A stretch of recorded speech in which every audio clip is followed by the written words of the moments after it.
Hi hello ಎಲ್ರಿಗೂ ನಮಸ್ತೆ. ಇವತ್ತಿನ ವಿಷಯ ಏನಪ್ಪಾ ಅಂದ್ರೆ, ನಾನು ಮೊನ್ನೆ ಹೇಳಿದ್ದೆ ಫೈರ್ ಡಿಪಾರ್ಟ್ಮೆಂಟ್ ಅಲ್ಲಿ ರೆಕ್ರೂಟ್ಮೆಂಟ್ ಆಗ್ತಾ ಇದೆ, ಅದ್ರ ಬಗ್ಗೆ ಹೇಳ್ತೀನಿ ಅಂತ ಹೇಳಿದ್ದೆ. ಆ, ಇವಾಗ 1828 ಪೋಸ್ಟ್ಗೆ ರೆಕ್ರೂಟ್ಮೆಂಟ್ಗೆ ಕಾಲ್ ಮಾಡಿದ್ದಾರೆ. ಇನ್ನ ವೆಬ್ಸೈಟ್ಗೆ ಬಿಟ್ಟಿಲ್ಲ ಅಪ್ಲೈ ಮಾಡಕ್ಕೆ. ಬಹಳ ವಿಡಿಯೋಸ್ ನೋಡಿದೆ ನಾನು, ಬಹಳ ಜನ ಹೇಳಿದ್ದಾರೆ ವೆಬ್ಸೈಟ್ ಬಿಟ್ಟಿದ್ದಾರೆ ಅಪ್ಲೈ ಮಾಡಿ ಅಂತೆಲ್ಲ. ಲಾಸ್ಟ್ ಡೇಟ್ 30 ಅಂತೆಲ್ಲ ಹಾಕಿದ್ದಾರೆ, ಇಲ್ಲ ಇನ್ನೂ ಬಿಟ್ಟಿಲ್ಲ. ಹಂಗೆ ಮೇಜರ್ ಚೇಂಜ್ ಒಂದು ಮಾಡಿದ್ದಾರೆ ಇವಾಗ. ಏನಂದ್ರೆ ನಮ್ ಡಿಪಾರ್ಟ್ಮೆಂಟ್ ಅಲ್ಲಿ ರೆಕ್ರೂಟ್ಮೆಂಟ್ ಆಗೋದು ಫೈರ್ ಮ್ಯಾನು, ಆಮೇಲೆ ಫೈರ್ ಮ್ಯಾನ್ ಡ್ರೈವರ್ಸ್ ಅಂತ, ಆಮೇಲೆ ಡ್ರೈವರ್ ಮೆಕ್ಯಾನಿಕ್ ಅಂತ. ಇವು 3 ಪೋಸ್ಟಿಗೆ ರೆಕ್ರೂಟ್ಮೆಂಟ್, ಜೊತೆ ಇನ್ನೊಂದು ಆಫೀಸರ್ದು, ಫೈರ್ ಸ್ಟೇಷನ್ ಆಫೀಸರ್ ಅಂತ. ಇವು 4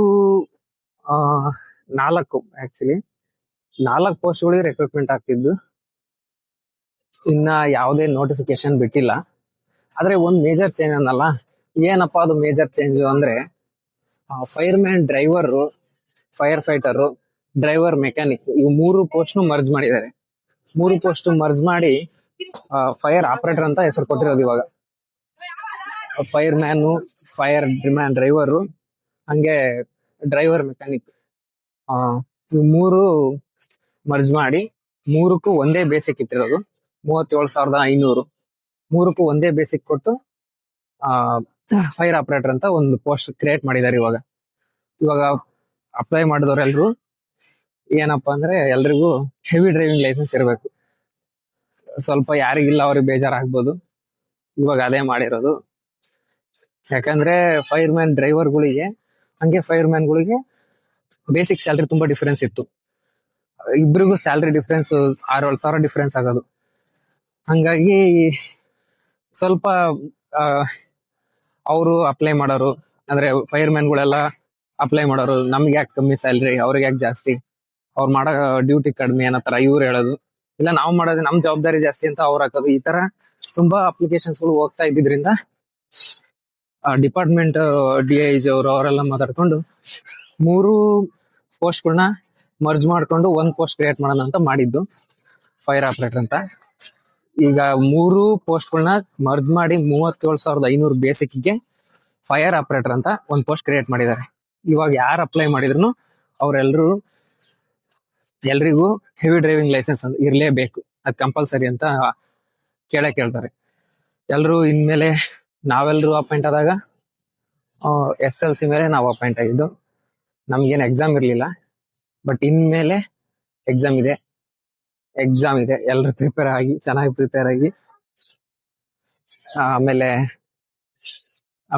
ಇದು ಡ್ರೈವರ್ ಚೆಕಪ್ ಮಾಡೇ ಮಾಡ್ತಾರೆ, ಡ್ರೈವಿಂಗ್ ಇಂದ ಎಲ್ಲಾನು ಚೆಕಪ್ ಮಾಡ್ತಾರೆ. ಹಂಗೆ ಫಿಸಿಕಲ್ ಇರುತ್ತೆ, ಅವೆಲ್ಲಕ್ಕೂ ಒಂದ್ ಸ್ವಲ್ಪ ಪ್ರಿಪೇರ್ ಆಗಿ. ಬಟ್ ಇವಾಗ ಮೇಜರ್ ಚೇಂಜ್ ಇಂದ ಏನಪ್ಪಾ ಅಂದ್ರೆ, ಅದೇ ಹೆವಿ ಡ್ರೈವಿಂಗ್ ಲೈಸೆನ್ಸ್ ಒಂದು ಮಾಡಿಸ್ಕೊಂಡಿರ್ಬೇಕು. ಯಾರ್ದು ಇರುತ್ತೋ ಅವ್ರು ಮಾತ್ರ ಎಲಿಜಿಬಲ್ ಅಪ್ಲೈ ಮಾಡಕ್ಕೆ. ಹಂಗೆ ಅವ್ರ ಡ್ಯೂಟಿ ಎಲ್ಲದನ್ನು ಮಾಡ್ಬೇಕಾಗುತ್ತೆ.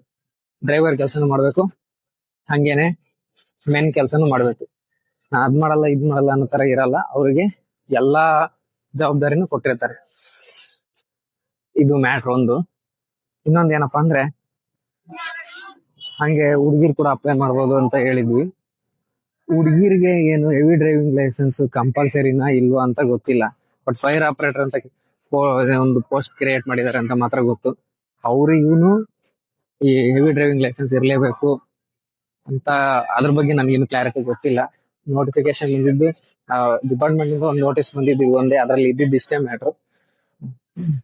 ಬೇಸಿಕ್ ಮಾತ್ರ ಎಲ್ರಿಗೂ ಸೇಮ್ ಬೇಸಿಕ್ ಬರ್ಲಿ ಅಂತ ಪೋಸ್ಟ್ ಕ್ರಿಯೇಟ್ ಮಾಡ್ತಿದೀವಿ ಅಂತ ಹೇಳಿದ್ರು. ಸರ್ಕಾರಕ್ಕೆ ಜಾಸ್ತಿ ಹೊರೆ ಆಗೋದನ್ನು ತಪ್ಸೋಕೆ, ಹಂಗೆ ಜವಾಬ್ದಾರಿನ ಹಂಚಿಕೆ ಮಾಡೋದನ್ನು ಸ್ವಲ್ಪ ಎಲ್ರಿಗೂ ಹಂಚೋಣ ಅನ್ನೋ ತರ ಮಾಡೋಕೆ ಈ ಪೋಸ್ಟ್ ಕ್ರಿಯೇಟ್ ಮಾಡಿದೀವಿ ಅಂತ ಹೇಳಿ ಅದನ್ನ ಮಾಡಿದ್ರು. ಅಷ್ಟು ಹುಡುಗಿರಿಗೂ ಇರ್ಬೇಕಾ, ಅವರು ಹೆವಿ ಡ್ರೈವಿಂಗ್ ಲೈಸೆನ್ಸ್ ಮಾಡಿಸ್ಕೋಬೇಕಾ ಅನ್ನೋದ್ರ ಬಗ್ಗೆ ಮಾತ್ರ ನನ್ಗಿನ್ನು ಕ್ಲಾರಿಟಿ ಗೊತ್ತಿಲ್ಲ. ಬಿಡ್ತಾರೆ ಇಷ್ಟಲ್ಲೇ, ಅದ್ರ ಬಗ್ಗೆ ಏನಾದ್ರು ಹೇಳ್ತಾರೆ. ಆ ನೋಟಿಫಿಕೇಶನ್ ಬಂದ ತಕ್ಷಣ ನಾನು ನಿಮ್ಗೆ ವಿಡಿಯೋ ಮಾಡಿ ಹೇಳ್ತೀನಿ. ಇವತ್ತಿಗೆ ಇಷ್ಟೇ video. Thank you so much. Thank you for watching. Subscribe to my channel. ಈ ಚಾನಲ್ಗೆ ಸಬ್ಸ್ಕ್ರೈಬ್ ಮಾಡ್ಕೊಳ್ಳಿ. ಇದೇ ರೀತಿ ಎಲ್ಲ ಡಿಪಾರ್ಟ್ಮೆಂಟ್ ವೈಸು ಹಂಗೆ ಬೇರೆ ಬೇರೆ ವಿಷಯಗಳನ್ನ ಹೇಳ್ತಾ ಇರ್ತೀನಿ.